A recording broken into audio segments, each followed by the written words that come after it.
The following is a production of DallasCowboys.com and the Dallas Cowboys Football Club. How about them Cowboys? Go Cowboys! This is Media Mash, A roundtable of Cowboys insiders dropping wisdom and offering sizzling takes on the current state of your Dallas Cowboys. Now, your host, Newy Scruggs. Media Mash Thursday. Let's ride. We've got Bobby Belt, insider for 105.3 The Fan, with an awesome shirt on, Phi Slamma Jamma. Yes. For all you young kids, that's a basketball team that's going to be coming to the Big 12 next year, coached by Kelvin Sampson of the Houston Cougars, fellow UNC Pembroke alum, my boy Kelvin Sampson. He is John Machota of The Athletic.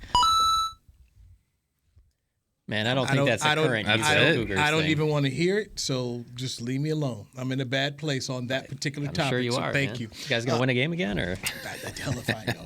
That Sports Illustrated curse, man. It's killing it. Damn. And we got James Slater of NFL Media. I'm merely Newy Scruggs to help facilitate the conversation here.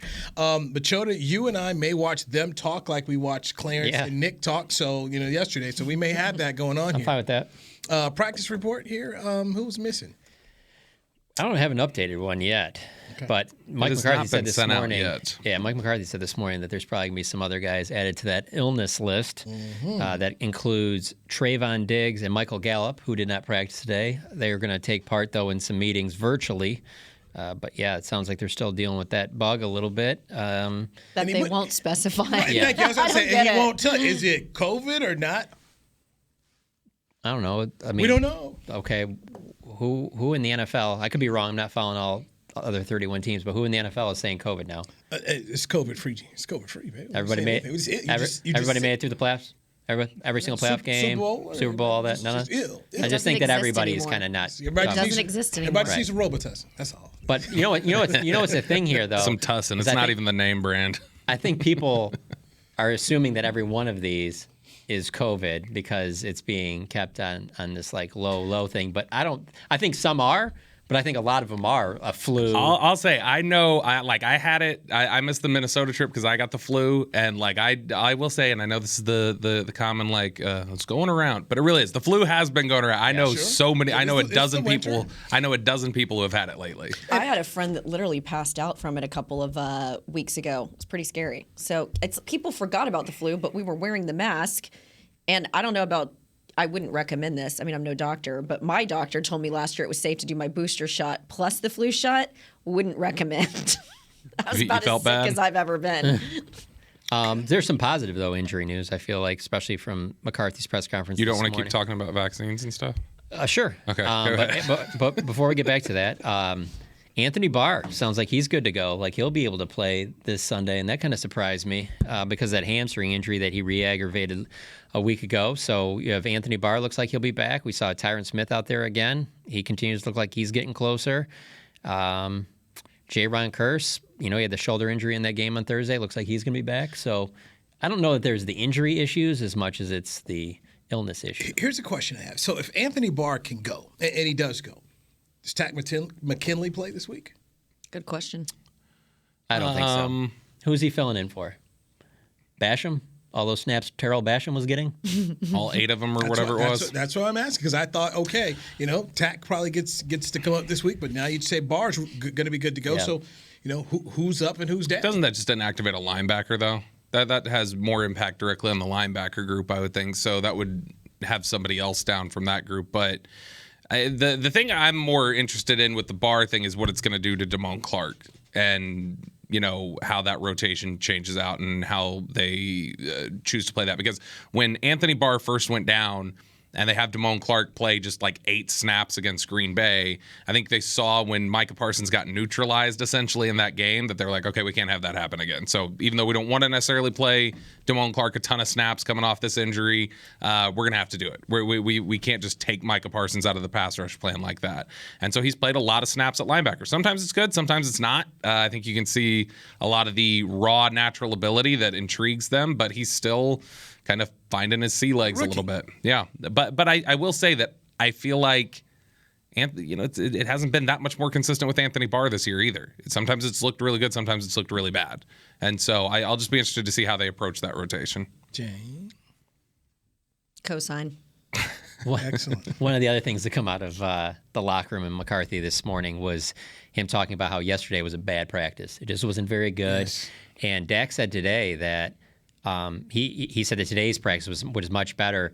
But I thought the interesting part was him saying that after yesterday's practice ended, what Mike McCarthy said to the group in the huddle, he said might be the best speech that he's given to them this year. They just practiced poorly, and he called them all out for it, players and coaches, for the way it was. And, Dak and a lot of these other veteran players on the team like to see that because, let's be honest, they're playing well right now. You're about to play a Colts team that everybody thinks you should beat. The next few games are going to be like that. You can easily look ahead, like we talked about yesterday, to the Eagles game. Dak even talked about that today, how you have to avoid doing that because if you do stuff like that, that's how you're going to lose a game against a bad team. What stands out to me, too, is sometimes I wonder if I'm not calling Mike soft on the players, but he does give them a lot of time to spend with their families. During the bye week, he gave them the full week off. That doesn't typically happen with a lot of teams. They'll give them Thursday to Sunday to basically come back. Guys took vacations, and then they came back against the Packers and laid an egg, right? Am I wrong on the timing on that? Packers was right after the bye, right? Yes, it was. Yeah, they laid an egg. And then here we are after a long week. It felt like that Giants game was forever ago. They had all that time to rest, hang out with their families. They come back, and they sort of have this lethargic practice, and they're playing a team that just kind of like the Packers, you were overlooking the Packers because they had come off, 5 straight losses?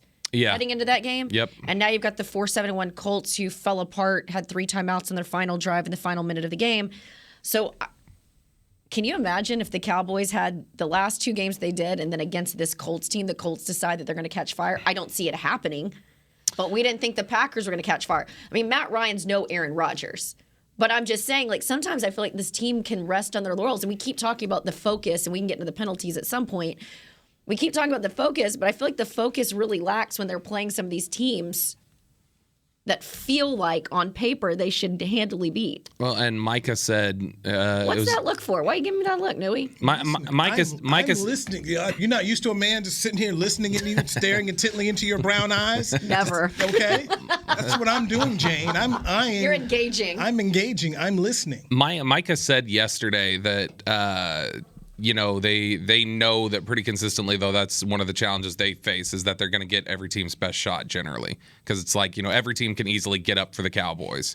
And so, they've got to have that focus and lockdown. And that's one of the things Dak talked about today with that practice that when they had issues yesterday was that he said it wasn't even necessarily an issue of their energy. He's like, guys were flying around. Guys were energetic. He's like, I just don't know that the focus was there. And so that's got to be the thing that they really zero in on is just making sure that they're focused. I think that's what we've all said has been a lot of their issues with some of these penalties. They feel like focus penalties sometimes, or when you have these issues with drops, they feel like focus drops. And so maybe that's something that they've just identified as hey, we've really got to lock in on our focus. Sometimes the energy's great, the effort's great, but the focus isn't always there. And I feel like when we talk about a lot of this accountability stuff that Micah Parsons has referenced and even Dak, I said to him, how do you get these guys locked in? What are you doing to get these guys to focus? And we were having a conversation about the penalties.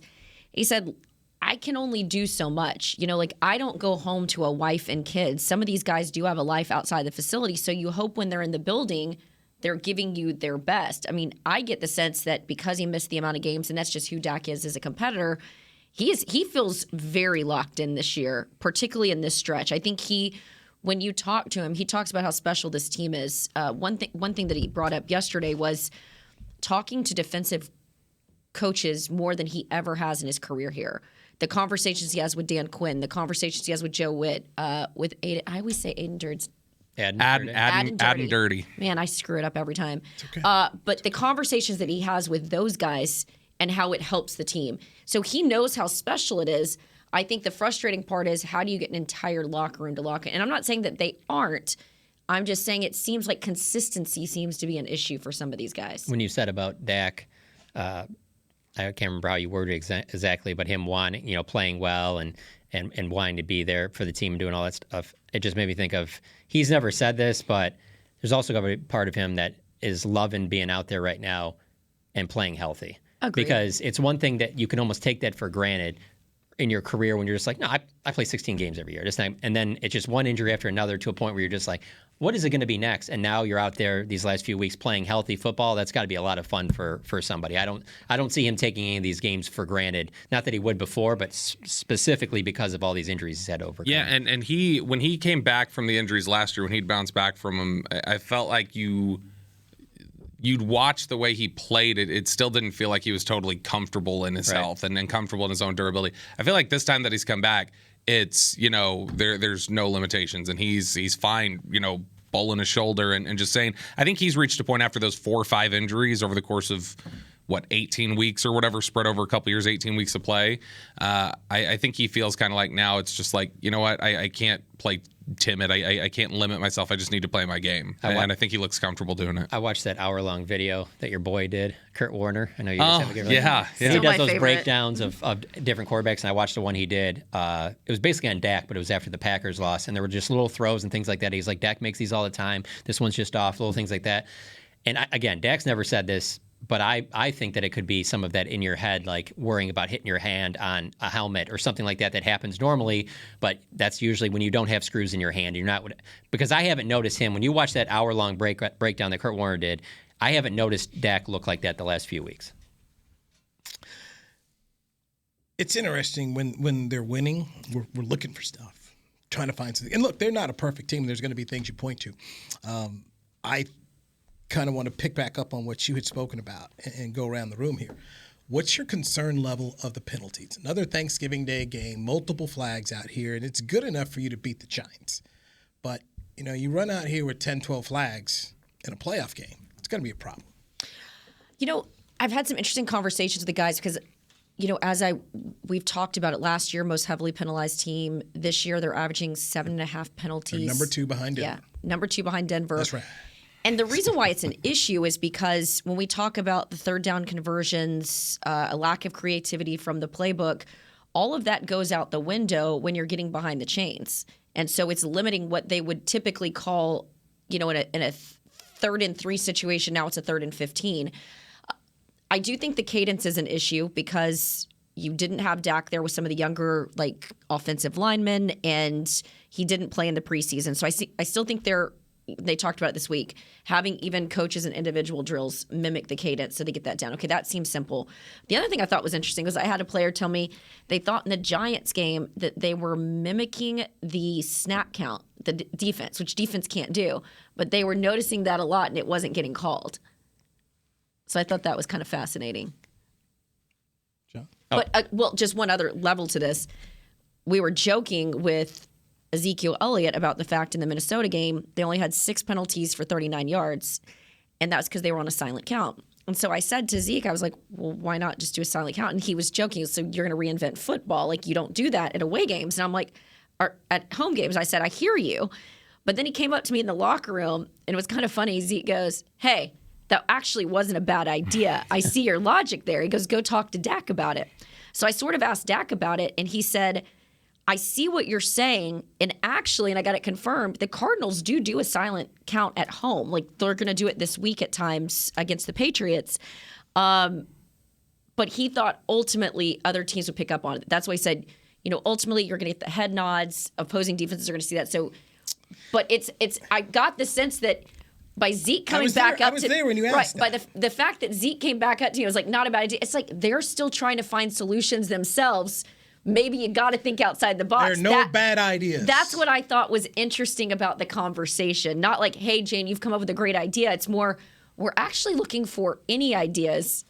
That's kind of fascinating. Which goes back. Which they won't do, by the way. But you just talking overall, it's a focus. Okay, you're Minnesota. Okay, we got to focus. Mm-hmm. Even when you're in Green Bay, we're there for that game. You had to focus. So maybe you're at home and you just kind of take it for granted. I can see some of that. Go ahead, Joe. Yeah, with the penalties, I don't think it'll matter these next 3 weeks. I think they'll still win the games even with penalties. It's when you play Philadelphia, when you play playoff teams. And I hate to make it just this simple, but you just go back, look at that box score from the 49ers loss in the playoffs. And if you do those 2 things against any of these playoff teams, you're going to go home again, too. Correct. And that's 14 penalties against the 49ers, gave up $170 rushing. Do that against any of those teams in the playoffs, your season's over. So it's not going to matter those things in what you mentioned, I don't think they're going to matter the next 3 weeks. No. But you can't keep doing those things and then all of a sudden go, oh, no, when we play good teams, we won't do that anymore. That was just, we'll take it serious this time. No, you can't, because there's patterns that come with that. I mean, the penalties are obviously an issue, but like, I think it is for maybe just a little devil's advocate. Like, not all penalties are created equal, obviously. And so, like, some of these focus penalties and issues like that, I think those reek of an undisciplined team. I think when some of these are just over aggression or whatever else, like Mike McCarthy talked about that, I think, on Monday, where he was like, you don't necessarily want to coach the aggressiveness out of some of these guys. Like you know, Tyler Smith is who they often talk about. Yeah, you want to kind of bring it under control as best you can, but you don't want to ask a guy to change who he is and what makes him a good player. And so there's that aspect. The other aspect is, and Babe Laufenberg brought this up with us this morning on 105 through the Fan.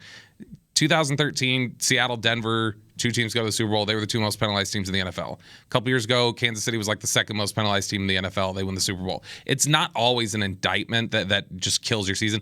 I think it's about what types of penalties you're committing is a big indicator, and I think when some of these are happening, like it's there's a 1st and 10 false start. I think Dallas can overcome 1st and 15.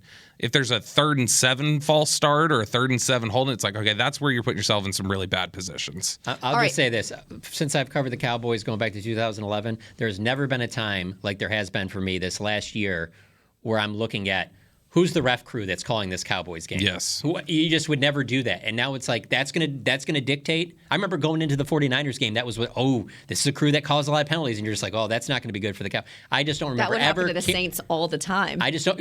Okay, and I bet you it didn't happen to the Saints when they won the Super Bowl. So again, the only reason I'm bringing that up is because nobody should be surprised if that is an issue in a game that sends them home. By the way, if you ever want to know about that, Rick Gosselin tweets them out, and he's does a on great it. job. Great job. This week is Carl Sheffers, and he's calls the most flags in the league. Just follow Beamer either. You can follow him too. He'll tell you. So just call me. I'll let you know. Okay. All right. So he and Rick Gosselin are working together here. Let's take a break. What needs to happen for this defense to become great? I ask you all the question because I had someone from NBC Sports ask me this question this morning as they were prepping for that Cowboy-Colts game, which will be on NBC by Sunday Night Football. John Machota, Bobby Belt, Jane Slater. I'm Newey Scruggs. This is the Media Mash. Todd thought it would be secure to jog in the cheetah savanna. Todd believed the big cat repellent he bought online was reliable. And now, Todd is trying to be faster than this cheetah that can run 80 miles per hour. But the good news is, Todd has AT&T 5G that is fast, reliable, and secure. And he learned the best thing to do is stop running and toss her the backpack with the beef stew. AT&T 5G. Fast, reliable, secure. It's not complicated. 5G requires compatible plan and device. 5G may not be available in your area. See att.com/5G for you for details. What do you call a group of grown men and women with their faces painted silver and blue who get together every week to share a 3-hour-long ritual of jumping, singing, and toasting Miller Lite and 10-gallon hats while yelling, "How about them Cowboys?" You call it Miller Time in Dallas. Here's to the Cowboys. Here's to the original light beer. It's Miller Time. Celebrate responsibly. 2021 Miller Brewing Company, Fort Worth, Texas. When you build, you start with the foundation. And home ownership is a foundation of a stable future. The Bank of America Community Home Ownership Commitment has helped over 34,000 people lay the groundwork so far, with up to $10,000 towards your down payment or 3% of the purchase price, whichever is less. The satisfaction of owning your own place can become a reality. Visit bankofamerica.com/homeowner to learn more. What would you like the power to do? Bank of America N.A. Equal Housing Lender. Credit and collateral is subject to approval. Restrictions apply. This is not a commitment to lend. The season is finally here. For months, we've been gearing up to win. Now it's time for the team that performs on any field. United Ag and Turf. With John Deere zero turns for mowing, compact tractors for loading, mini excavators for digging, Gator utility vehicles for hauling, implements for grading, hay tools for baling. United Ag and Turf. For winning. The official Ag and Turf equipment supplier of the Dallas Cowboys. Visit UnitedAgAndTurf.com for more. Back to Media Mash. Media Mash here on a Thursday, moving into Sunday as the Cowboys will take on the Baltimore No, it's the Indianapolis Colts. Damn. Yeah. Johnny Unitas suiting up? Or? It's like 40 years ago. And because I was just looking at a Max Duggan tweet, he won the Johnny Unitas Award. Oh, okay. Well, there you go. For the Baltimore Colts. Yeah. So big weekend for Jerry World, by the way. Big 12 championship game Saturday at 11 a.m. And then you got you going to that? Yes. Oh yeah, that's right. That's right. Yes. I guess you do work for a place that would be covering a team from Fort Worth. That would make sense. I didn't think about that. I'm gonna go cover my classmates. I was interested in going to the game when it looked like it could potentially be TCU, Texas. No. TCU, Kansas State just doesn't move the needle. It's a lot of purple, man. That's going to be the most purple stadium of all time. Purple, man. Prince was playing. There's just a part of me that was like, Texas to be able to play spoiler on TCU. You're I absolutely am. That's guilty as charged. You're a brand absolutely, guy. I am. I'm a football guy. Okay. Me and Jason get football guys. Okay? Oh yeah. Yeah. You and Jason who? Garrett, he said that. Bestie. Walk out there with a fight shirt on, baby. Whenever I think of you, I always think of Jason Garrett. You guys are so much alike. Every Sunday night. You know, I see Newey and I think RKG. It's my coworker, my fellow NBC guy. Oh yeah. Jason. Yeah. Yes. So I got a call. Cool. I got a call this week from NBC Sports. And From Jason? They wanted to get some information there. Jason can go to Babe Laufenberg. They're still tight. We can get all his info there. So. Wait, explain that story a little bit more. Said if Jason wants any information, go to Babe Laufenberg because they're still tight. They're best. No, friends. I agree. But why did NBC call you about Jason? No. About the Cowboys and Colts. See, I'm trolling and I've trolling and I've confused like, her. Wait. Okay, you off your phone? You off your computer? Easy. Focus. Says the guy falling asleep. Hey, yesterday She needs the Mike McCarthy pep talk for focus. During yesterday's show, Clarence was sitting here writing out a complete story. Yes. Like he was doing a story on Clarence Deadline. literally did. He literally did a whole story. Yeah. On The Deadline Cowboys are literally bottom of the barrel for talent. Yeah. All of us. Yeah. Us. This ragtag bunch. Sorry, Derek and Nick. So I got a call and they said, Newey, what does this defense need to become great? And it took me a minute. To just kind of get through it because I was like, great? This defense? Can you use that word? But anyway. How do you define great? I'll tell you what I said, but I want to hear in your mind. What would you have said to that person at NBC Sports who asked me the question? What needs to happen for this defense to become great? Miss NFL Media, I'm going to give you ladies first. I mean, they've got the number one. They've got the number one pass rush. They've got 3 guys averaging 5 sacks at least. It feels like they've turned the corner on the run D. I mean, when we went through Dalvin Cook, 11 carries, 72 yards, 11 carries for 39 yards to Saquon Barkley. I don't know if Jonathan Taylor's going to be that much of a test. He's only had one 100-yard game. 2 this season. I thought he only had 1. Nope, 2. Jerk. That's why he's your producer, Jane. That's what I'm here for. I'm He's here to make fact-checking. you look good. Sure, DJ Khaled. For them to be great, I don't know what else they need to do. For them to be great, they need the offense to step up for them to be great. Okay. No, you go back to that Micah draft. No, you go. Go back to that Micah draft. What did they want?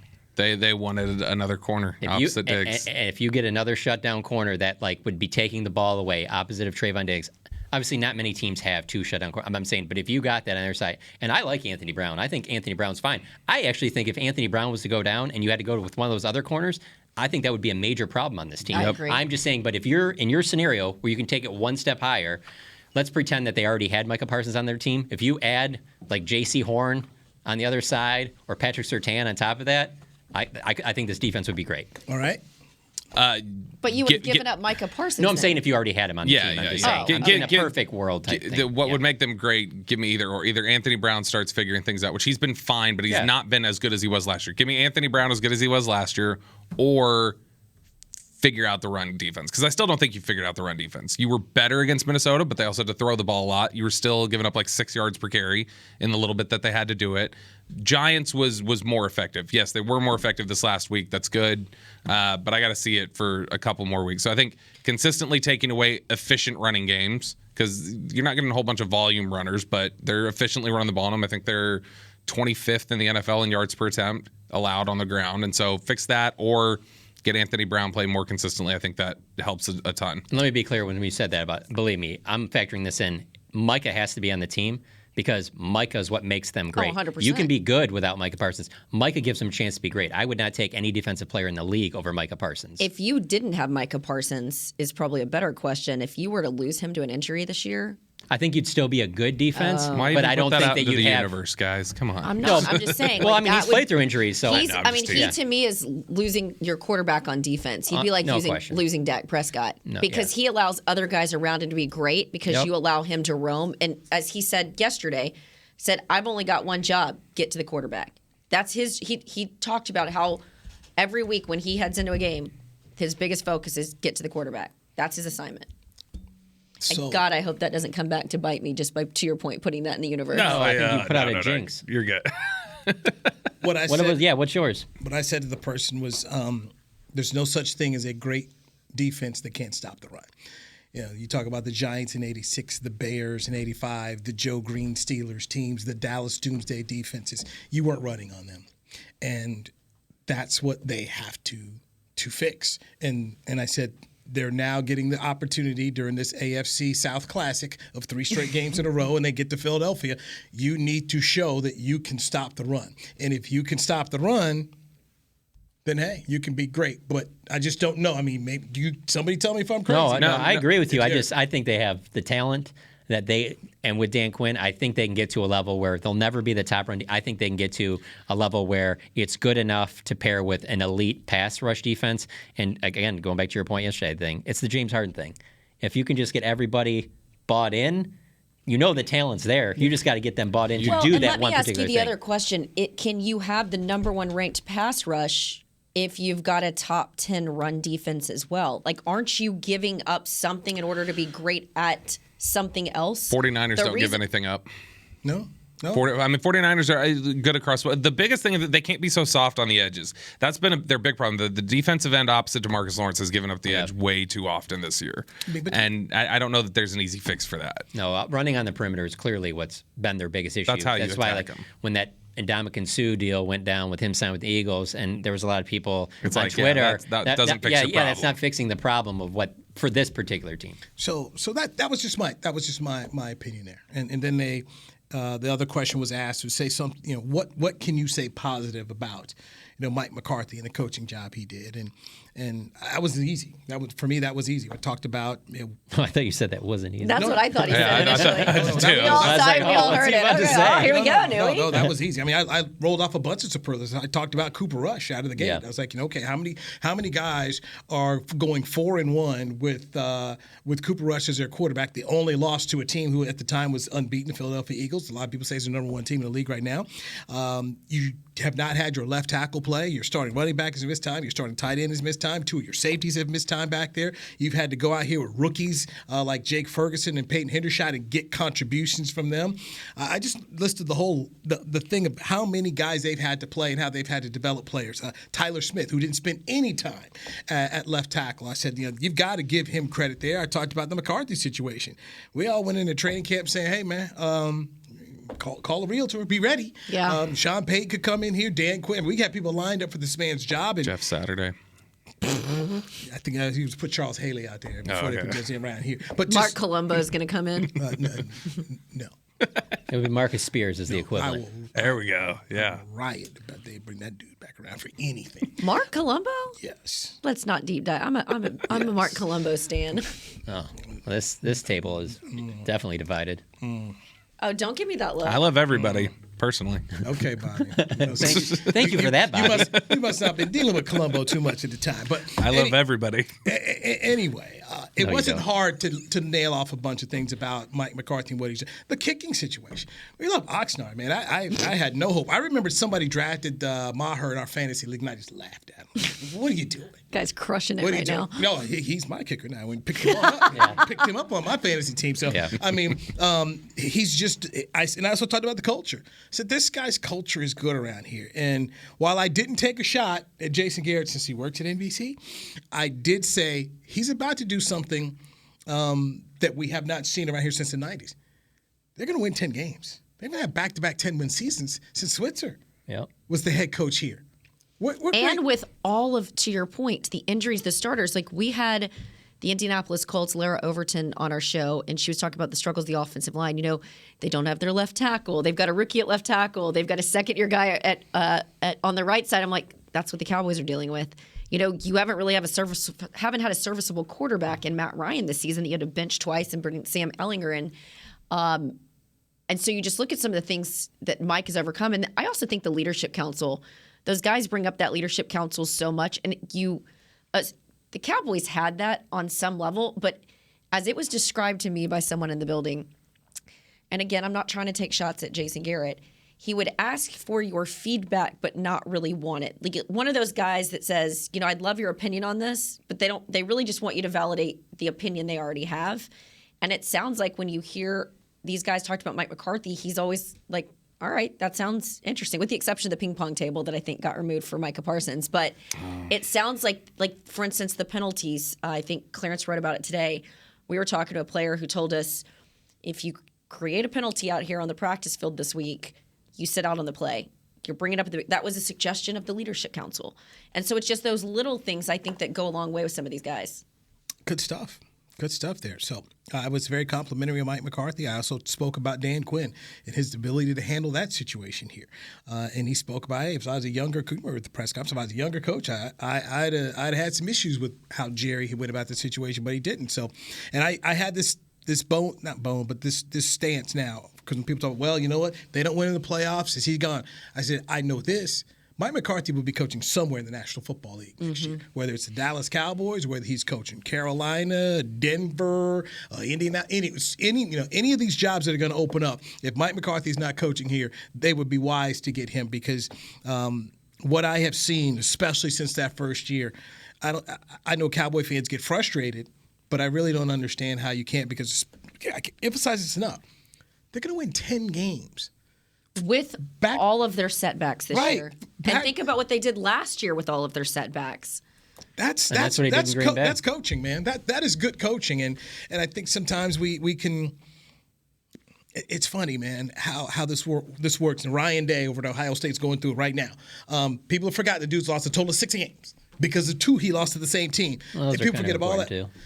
Especially when you lose those 2 in back-to-back years, and you only lost twice in 17 years, and that's your rival. Told you before the show. No, I once again, I'm going to tell him what I told you.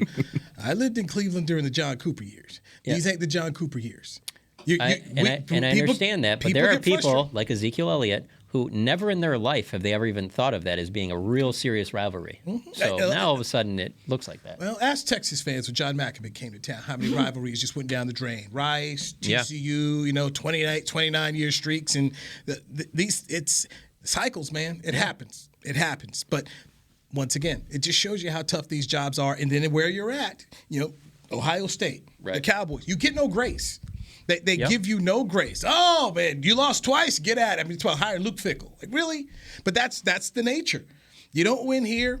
I mean, if they go out in the first round, it's going to be a whole same thing. Yeah, he's not the right guy. He's not this. It's the nature of the jobs. But I have an appreciation for what I have seen the past 2 years of Mike McCarthy, since that first year we asked for the mulligan, what he's done. Lord knows when I look at the last 10 that they gave Jason Garrett, I never saw this over 2 year span for this. So I think it's been pretty good. Let's hit a break. When we come back, we'll get Bobby's thoughts on Mike McCarthy. Bobby. I got thoughts about other things that are on Twitter right now. He was so engaged in our conversation, he was scrolling Twitter. It's all good. I'm going to show you during the break. Don't worry about it. Hey, Bobby, the check coming anyway. Jane Slater, Bobby Belt, John Machota, New East Coast Media. He's got to file an invoice first. The season is finally here. For months, we've been gearing up to win. Now it's time for the team that performs on any field. United Ag and Turf. With John Deere zero turns for mowing, compact tractors for loading, mini excavators for digging, Gator utility vehicles for hauling, implements for grading, hay tools for baling. United Ag and Turf, for winning. the official Ag and Turf equipment supplier of the Dallas Cowboys. Visit UnitedAgAndTurf.com for more. Todd thought it would be secure to jog in the cheetah savanna. Todd believed the big cat repellent he bought online was reliable. And now, Todd is trying to be faster than this cheetah that can run 80 miles per hour. But the good news is, Todd has AT&T 5G that is fast, reliable, and secure.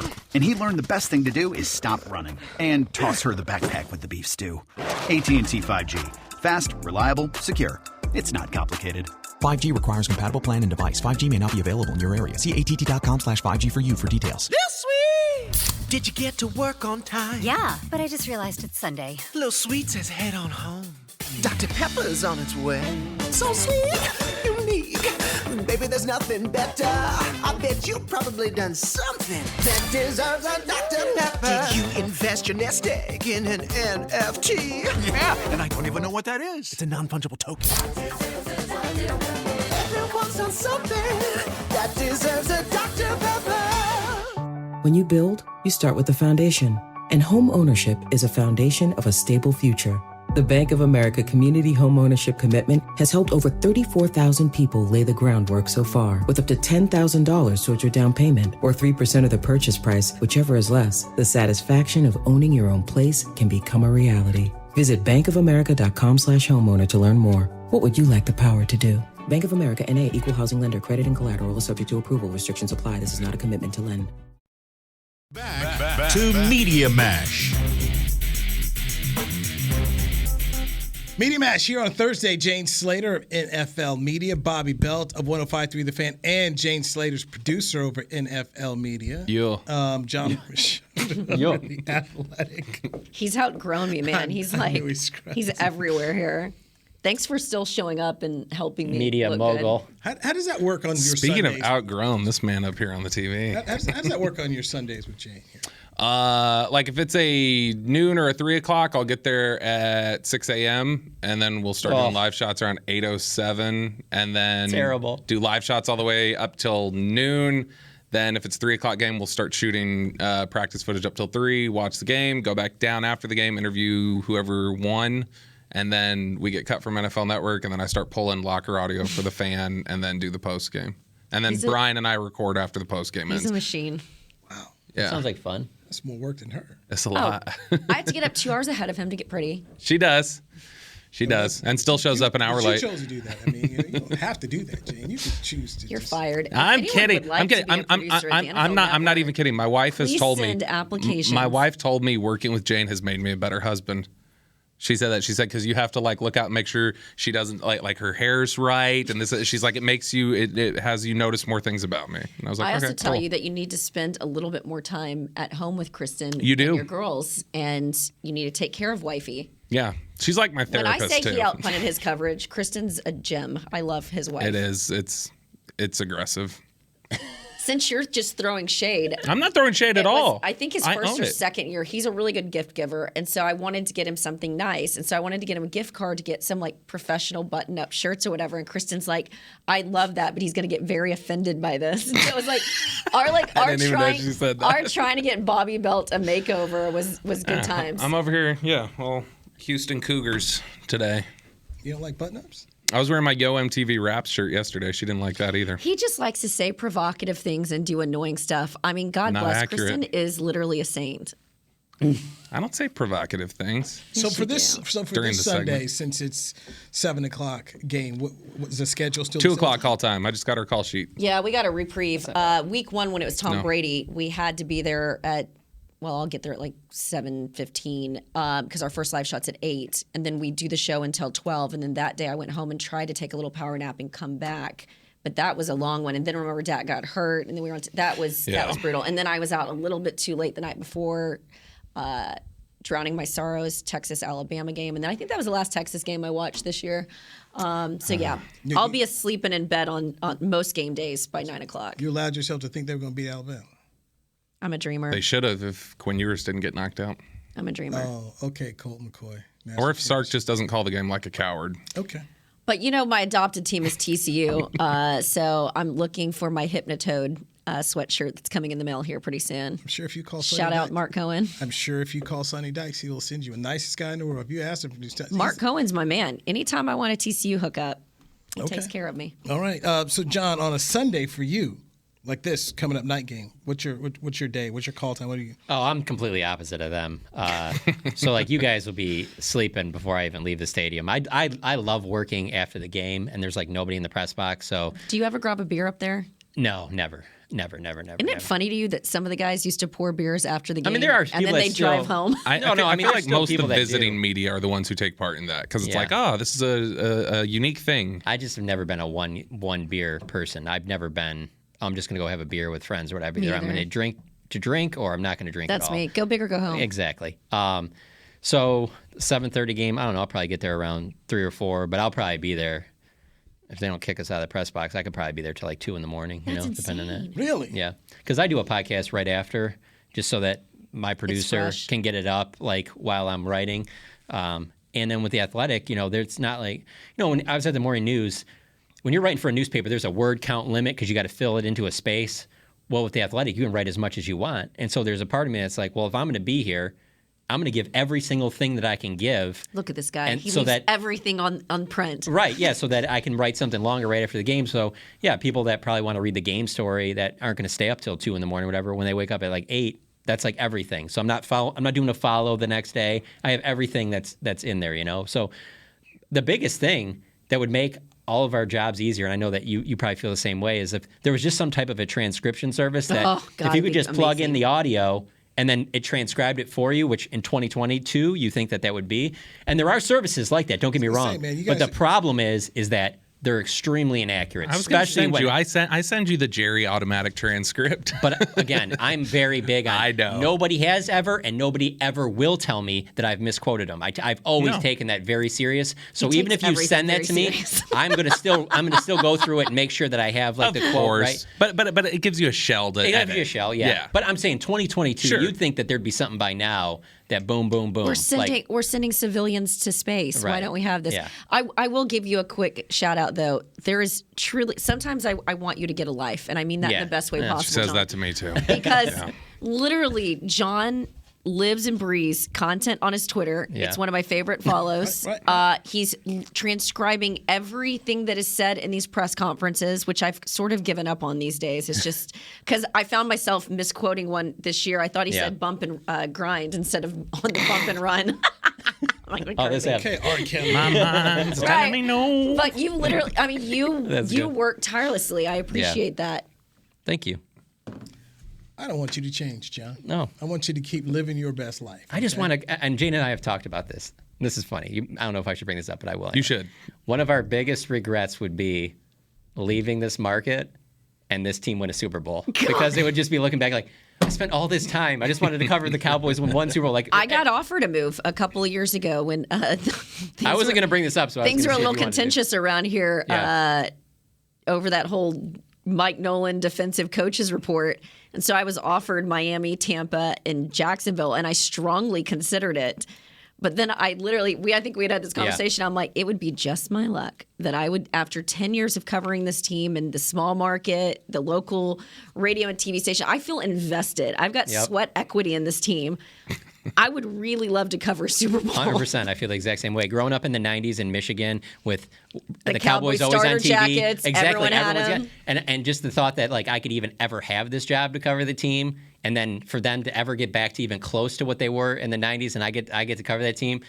If I left and didn't get to do that, there would be so much FOMO. And my rookie season was a fun season because you felt like, wow, there's some magic here, and it was the rookies of Dak and then you just see how hard it is for them to find their way back to it. But to your point, Nui, I mean, I was around here Vinny Testaverde years. Like there was some rough years. Quincy Drew Carter. Henson, there was Drew some rough years Yeah. around here. I was there for all that it would be tough to keep constantly going back. And not only that, thinking because I do cover other teams in the league. There is no other team, no other locker room, no other way we cover it, no other. I truly love the beat reporters. Like I really do enjoy everyone I work with.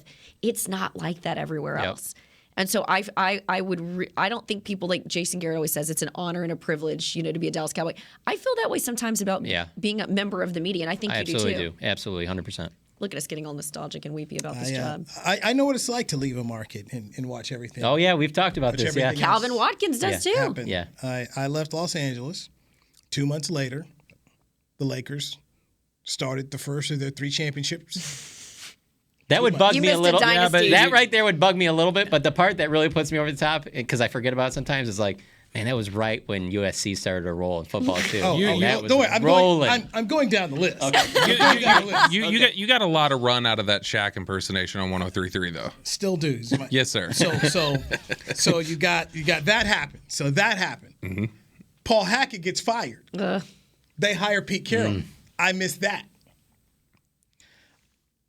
The doggone LA Sparks, WNBA starts winning championships. LA Galaxy wins a championship. The Angels win the World Series. Sounds to me like you were a jinx in the market. The Ducks win the Stanley Cup. That's Clarence for the Cowboys. If 100%. you line up where we got to get him off the Poor Jose. This is his last year. Channel 8 photographer Jose Gant. This is his last year. Jose was here for the 90s Cowboys. So Jose's good. Yeah. So was Clarence not here for the 90s? No, he was 97. We got to sacrifice him. We got to get him out of here. He's out. So the best part was I at least was there for all but 2 months of the Lakers season. I didn't and had season tickets. Shaq and Kobe. Had season tickets. Matt Leinart, Reggie Bush, Pete Carroll at the same time. Yeah, that bother me. Hey, look, man, Paul Correa, Teemu Solani, they win the cup. I mean, you got Troy Gloss and a bunch of those guys from the Angels. Mike Sosa, who I was there when Sosa, didn't get the Dodger job and then went to the Angels and then he finally. So there was the Lakers run though, and that USC run is like the Cowboys '90s. That's like iconic. That's the reason those ones. But I always love when people ask me, they're like, "So what's next for you?" I'm like, I just want to. What's next is just keeping my job. 100%. And I literally say, you're going to have to drag me off of this beat. And you still do a lot of NFL stuff on top of it. There's people that think that I want to get to a level where I'm just covering the NFL, and I'm like, are you out of your mind? Like, I'm so busy with just Cowboy stuff on social media. I can't even imagine all the other stuff. And that's why sometimes, even when I would do Good Morning Football, it would be a little exhausting because when do I ever look at the AFC? And so a lot of times, I think because you cover the NFL or I sit down, at a bar and guys want to talk football, I'm like, I am so locked in and myopic on the Cowboys that you almost have blinders sometimes that you are not keeping up with the rest of the league. Like, I'm not watching NFL now because I'm on TV or I'm in a press conference room or whatever. So no, you're not. You're not. All right, we'll end it with this. The worst part of leaving Los Angeles, I sold my home, and my next door neighbor ran the HOA. He was a porn star, and he filmed in the backyard. A guy named Vince Foyer. Greatest neighbor I've ever had. Okay. For John Machota, Bobby Bell, James Slater, I'm Newey Scruggs. That's a Media Mash. This has been a production of DallasCowboys.com and the Dallas Cowboys Football Club.